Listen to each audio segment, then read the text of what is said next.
All right. Welcome back to Rockford Reading Daily. We are continuing to read Sister Citizen by Melissa V. Harris Perry, and we are on Chapter 6 entitled God. Womanist. Definition 1. From womanish, opposite of, quote, girlish, end quote, i.e., frivolous, irresponsible, not serious.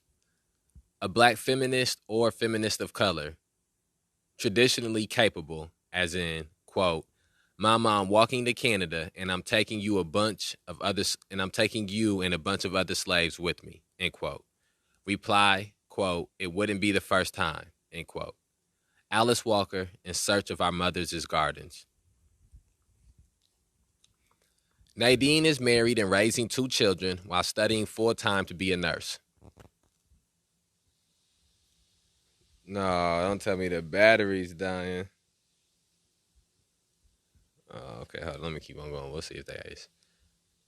Joy is an insurance salesperson who is caring for her elderly mother-in-law. Kim is raising 3 children while working at FedEx, and Michelle is a single woman doing data entry at the county hospital. Ressie is unmarried, has no children, and just enlisted in the U.S. Army Reserves. These women, part of a focus group of African American women who met in Chicago in 2005, face different landscapes of family obligations, employment, stress, and personal goals. But as they talked about their struggles and successes, one consistent theme emerged. God is necessary for survival. Reflecting on the anxieties of trying to raise children, her loneliness as she sought romantic partnership, and her exasperation with her job, Kim said, quote, I think being strong comes from showing forgiveness, having faith in God, learning from other women. In my case, it was my grandmother and my great-grandmother. How my great-great-grandmother was a slave. Learning from them and sitting as a child at their knee and hearing them tell stories about how you should want more out of life. Even if life kicks you to the curb, just keep fighting. So for me, being strong and strength, they come from faith, being forgiving and trying to keep on, end quote. Most in the group expressed the sense that, as African American women, they have to keep going even when facing enormous challenges and that their faith in God allows them to persevere. Listening to them speak, I had little doubt that they believed their God-centered survival strategy was adaptive, necessary, true, and good. In Kim's narrative, the same God that protected black women under slavery and gave them fortitude to endure bondage is at work in the lives of contemporary black women. This God's forgiveness and strength make black women's continuing struggle possible. Faith in a benevolent and loving God is a common tool black women employ to straighten out the crooked room of race and gender stereotypes. God provides an alternate measuring stick for judging their human worth. When judged against social values rooted in white beauty standards, economic success, political power, or normative domestic arrangements, African American women consistently fall short. By focusing on a divine valuation based on their character, kindness, service, and strength, black women shift the angles of the crooked room and produce a new image for themselves. Faith is a resistance strategy. And faith for many black women derives from the experiences and teachings of African American Protestant churches. The historical and contemporary practices of many of these churches are based in patriarchy. In many ways, these black churches create new forms of subjugation for black women through their promotion of inequitable gender leadership and their teachings about male domination in the home. Thus, although God is understood as a companion in the struggle for recognition, the place where many black women come to know God can be just as unequal as the broader political world. The experiences of faith, celebration, worship, and resistance form the institutional basis of black church life. Black church scholars C. Eric Lincoln and Lawrence Mamiya assert, quote, the black church has no challenger as the cultural womb of the black community, end quote. They also remind us that black churches are sustained by membership that is nearly 2/3 female. To assert the centrality of the black church to African American social, cultural, and political practice is therefore to place black women at the center of these processes. The work of women in the black church sustained enslaved communities, undergirded the modern civil rights movement, and mobilized voters throughout the 20th century. But even though Black women's lives and labors are the very basis of African American church life, they still experience widespread institutionalized gender inequity. One way to think about how Black women experience the Black church is as a metaphor with the American state. They are citizens of it, but because of their identity, they are still struggling for full recognition within it. It is also important to remember that African American women's sacred lives are about much more than their institutional contributions to church life. Their relationship with the divine is mediated by, but not entirely determined by, their relationship with churches. In this chapter, I want to explore how Black women's religious beliefs are an important source for understanding the ways that they sometimes resist and sometimes accommodate the crooked images they encounter. Specifically, I want to investigate how Black communities' insistence on women's strength means that Black women's faith experiences often reflect the same struggle for recognition that marks their political lives. To do this, I begin with a short history about the scholarly study of theology among African Americans, because this academic story has some important parallels to Black women's lived experiences of church and faith. And then that brings us to a changing of the theme within this chapter. And what stands out to me from the passages we just read is, I think this is the first time that there's been a lot of my first times reading something from a Black women's perspective came from Freedom is a Constant Struggle by Angela Davis and Women, Race, and Class by Angela Davis. Also, Michelle Alexander's The New Jim Crow, but even though that was a woman, Michelle Alexander is a woman who's an author, and she takes time to speak about Black women's perspective. It's sort of centered on the experience of Black men. And so I say that to say this chapter about Black women's religious beliefs or religious experience dictating their political experience or having a correlation with their political experience is a first for me. So this will be a very interesting chapter for me to read. I thought that what stood out was the saying that 2/3 of the Black church is made up of women members. And when you read about the modern civil rights movement, which I have these last 2.5 years, but for these last 2 years extensively, one of the main commonalities you see is how integral Black women were to the movement that was going to the modern civil rights movement. Oh, somebody car alarm going off. I'm going to stop this till they get their shit right. And I think that is something that has been undersold, just how important Black women have been. I'm speaking uniquely to the civil rights movement, but to the struggle for freedom in this country for all people, specifically because of their intersection between being women and being Black. Okay. Womanism. In 1964, Joseph Washington Jr., an African-American professor of theology, leveled a harsh and controversial critique against African-American churches. He claimed that Black churches lacked the guidance of an overarching theological approach. Asserting a derisive view of Black religious traditions, Washington wrote, quote, "There is little theology in Negro Protestantism. Past alienation from the theological roots of Protestantism, social separation from white Protestants and their historical and cultural extensions of the European tradition, addiction to religion as personal salvation by means of moral purity, worship as the primary means of release and the occasion for class identification. These are the basis for the religion of the Negro," end quote. While acknowledging the existence of unique patterns of worship among Blacks, Washington placed these practices outside of a Christian tradition because they are not guided by an articulated theology.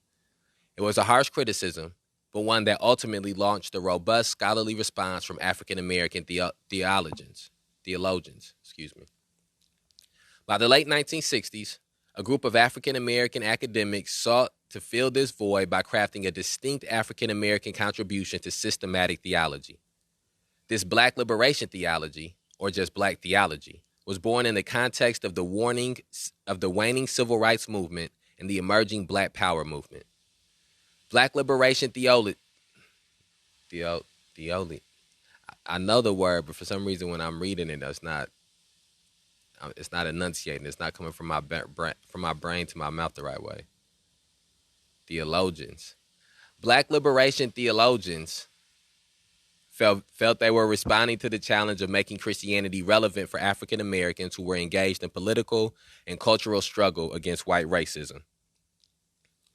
Black theology addressed the need, quote, not only to vindicate the young civil rights workers laboring in the rural South, but also to galvanize the left wing of the Southern-based civil rights movement and reassemble it within the province of the Black Christians who lived in the urban North, end quote. Albert Cleage's The Black Messiah, 1968, James Cone's Black Theology and Black Power, 1969, and J.D. Otis Roberts' Liberation and Reconciliation, A Black Theology, 1971, are foundational texts of this tradition. At its core, Black theology is predicated on the assertion that God has a unique relationship with African Americans.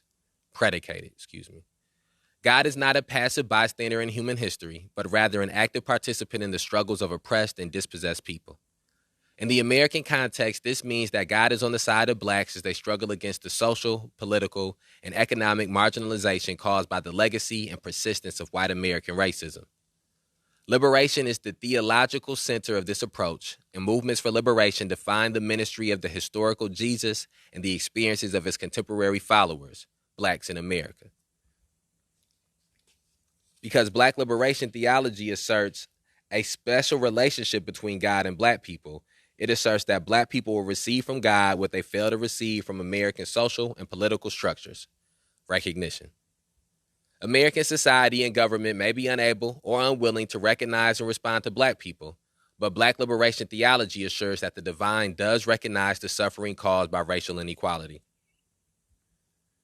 J.D. Otis Roberts writes, quote, God is aware of centuries of undeserved Black suffering. He is aware of our experience of oppression.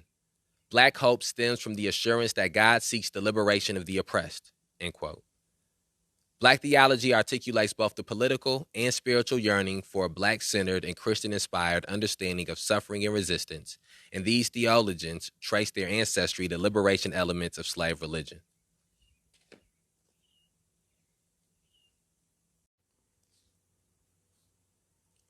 Black liberation theology was a powerful contribution to the religious academy. It altered the trajectory of systematic theological studies by forcing American theologians to address issues of race, and it produced dozens of books that fundamentally reinterpreted biblical, theological, and sociological meanings of Black religious life. But even as Black liberation theologians offer stinging commentary on their white counterparts, many of the men in this first generation of scholars failed utterly to grapple with the complicating questions of gender. They theorized the Black male Christ to challenge the existing assumptions of a white male Christ.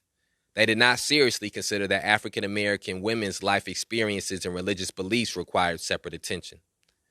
They used the sermons and writings of Black male preachers as source material while largely ignoring the writings, preaching, and church life experiences of Black women, who actually constituted the majority of Black church participants. Black liberation theology's silence on gender is a stunning omission made possible by the long history of gender inequality in Christian churches of all racial compositions. Women were expected to sit in the pews, receiving messages from men in the pulpit. Their role was to recognize God in their pastor, not to expect or demand that he recognize God in them. Black women were expected to convey their righteousness by being the strong, capable pillars of the church, not by being its vocal leaders. This assumption about women's religious passivity was reflected in the early liberation theology writings that ignored a meaningful analysis or incorporation of Black women. But within one generation, African American women theologians, ethicists, and biblical scholars began actively to resist this shortcoming in Black liberation theology with insightful research and writing about African American women as Christian actors. And I think I want to reflect upon how, and what stands out to me is when this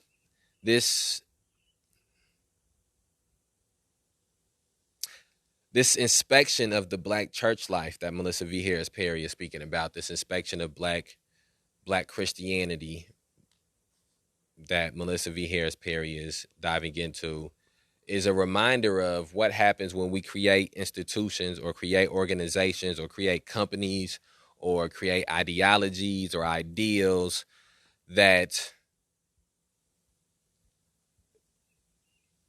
do not take the time to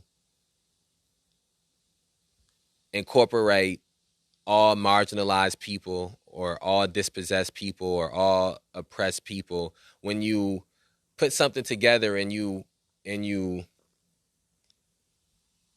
leave out when it is not in a collective, when it's not something that is done in a collective manner, when it's something that is done to benefit just a certain or a specific amount of people or a unique amount of people within a group, what tends to happen is that you duplicate the same type of problem that you're trying to solve or thing that you're trying to fix. So the black church was something that was often seen as a place for black people to escape the white supremacist and racist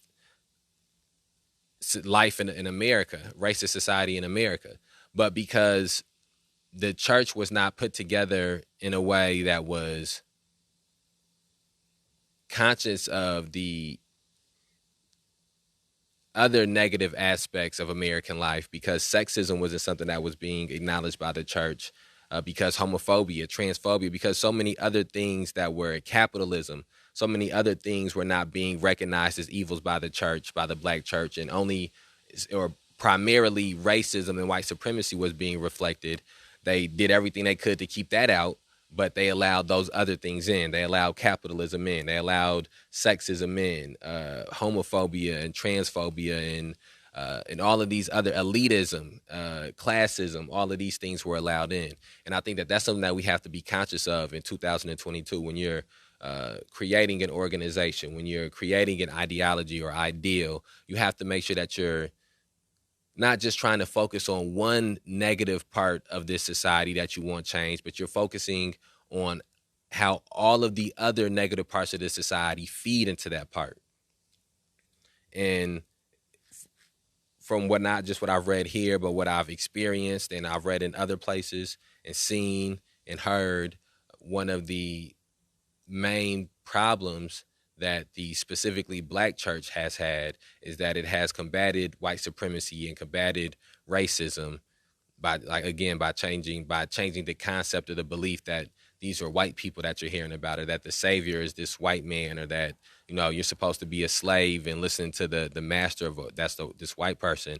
But they have not combated the capitalism that is embedded in the institution of the church. It has not combated the sexism, the homophobia, the transphobia that is existed in the church. It has not battled the elitism, the classism that is still embedded in the institution of the church. And again, when you trace back the origins of these institutions and they go back 100 years, 200 years, 300 years, the same negative parts of society that existed then usually tend to exist in the roots of these institutions still.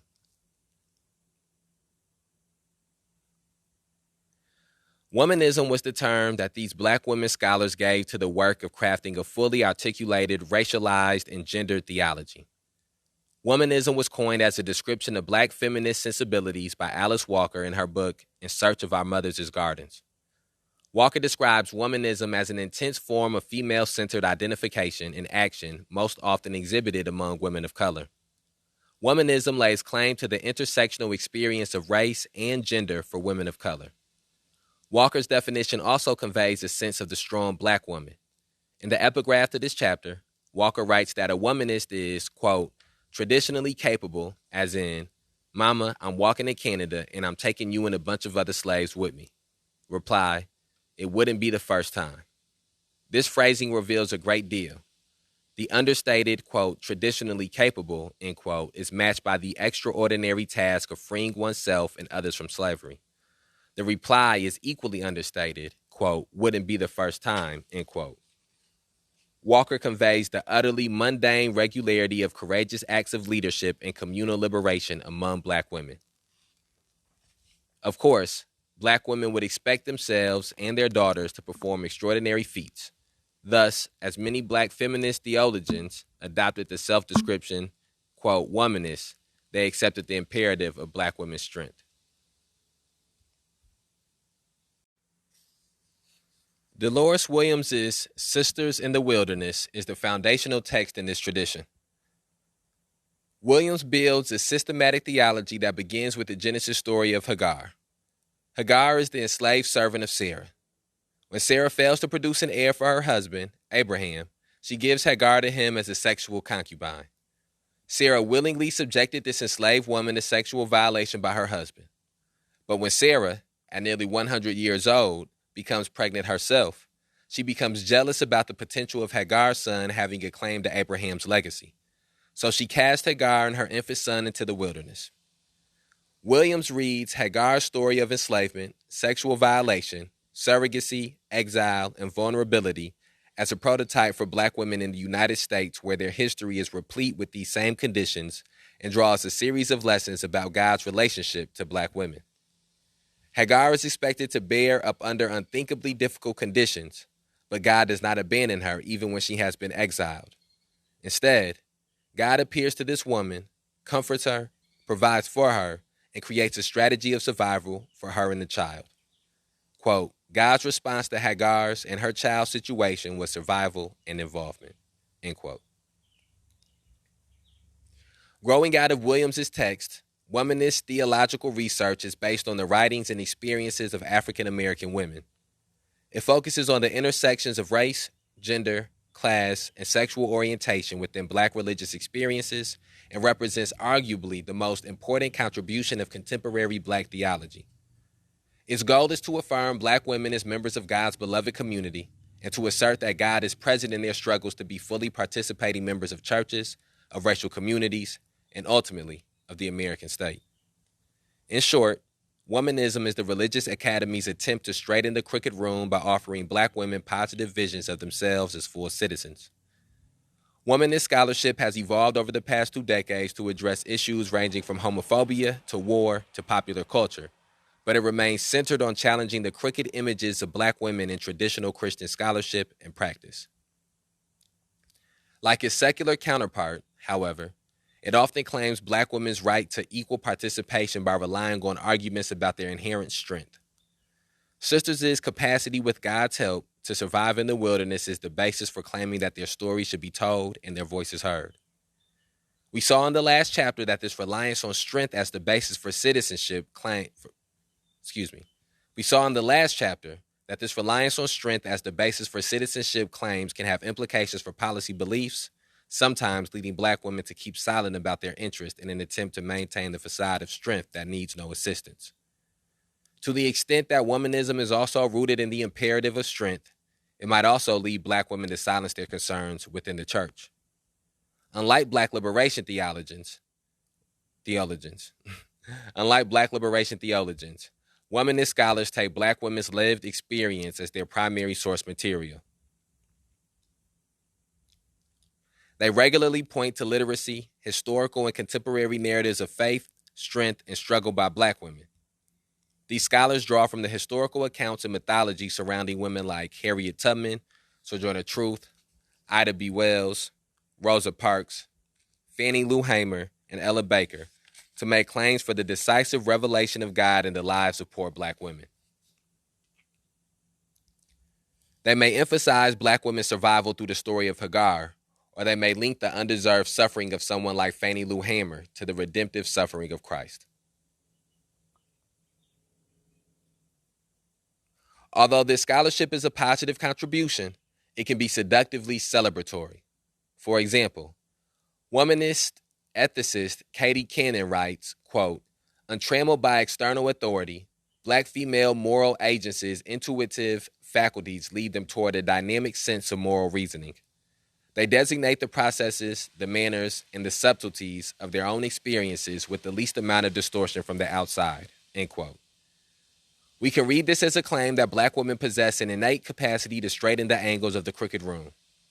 Cannon's description of the autonomous capacity for ethical reasoning and practice in the face of oppressive conditions represents the very best of what black women are capable of, but it describes only a fraction of the full experience of black women of faith. Womanist theologians articulate the brutality black women experienced during slavery and map the continuing injustices that mark contemporary black women's lives.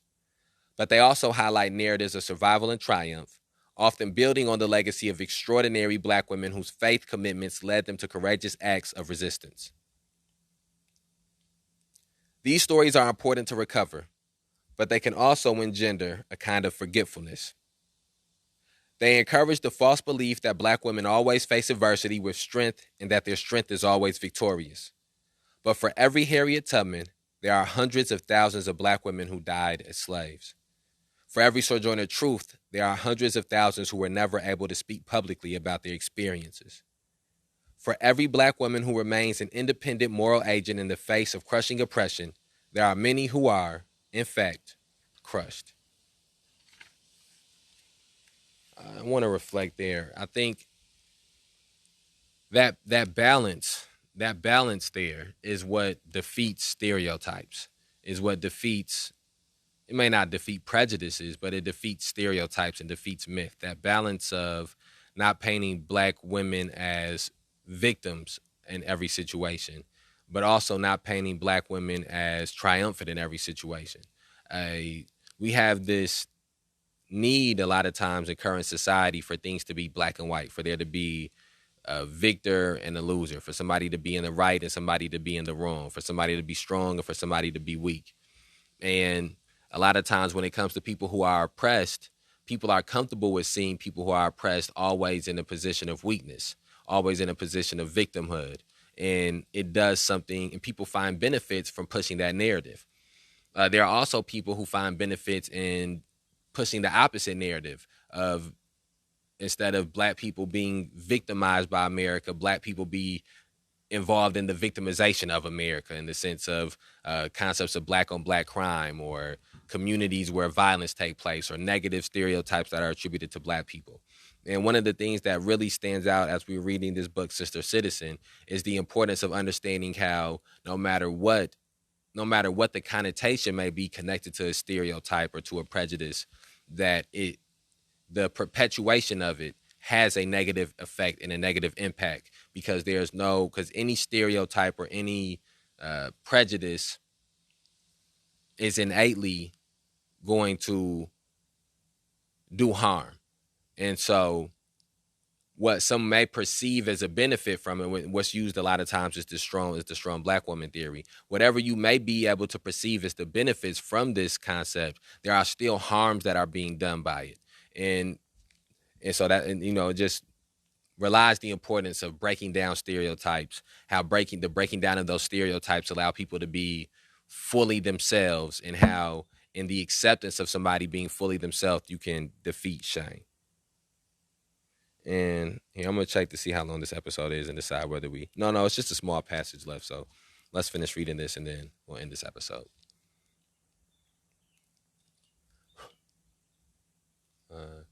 The efforts of womanist scholars to create space within Black liberation theology for Black women's experiences and concerns are emblematic of how ordinary Black women have had to struggle for voice, opportunity, leadership, and equality within Black religious communities. Far too frequently, the ideas, beliefs, concerns, and viewpoints of Black men are assumed to represent the entire race. Because the battle for racial recognition has occupied a primary place in Black political efforts, the complicating effect of gender inequality is often marginalized or left completely unaddressed.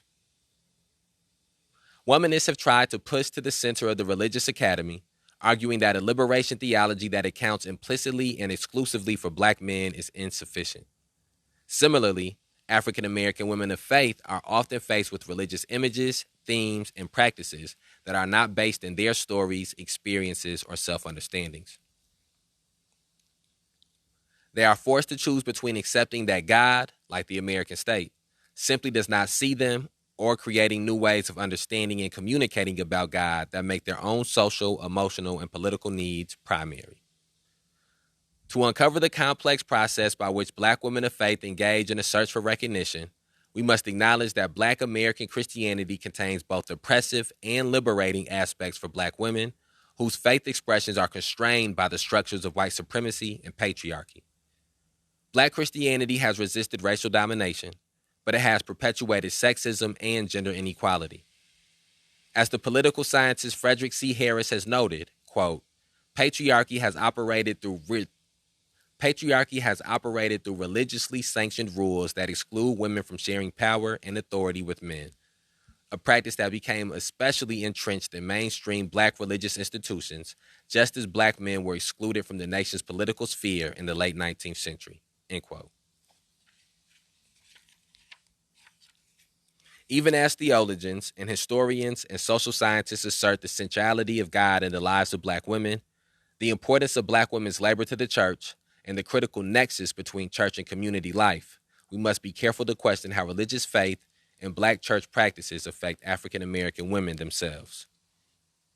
All right, and that brings us to the changing of the theme within this chapter. And we're going to go ahead and end this episode here. And I encourage people to listen to previous episodes of Rockford Reading Daily if you haven't. And if by the time you hear this, there are future episodes out, please go and listen to those. And we will be back tomorrow to continue reading Chapter 6, entitled God, of Melissa V. Harris Perry's Sister Citizen, Shame, Stereotypes, and Black Women in America.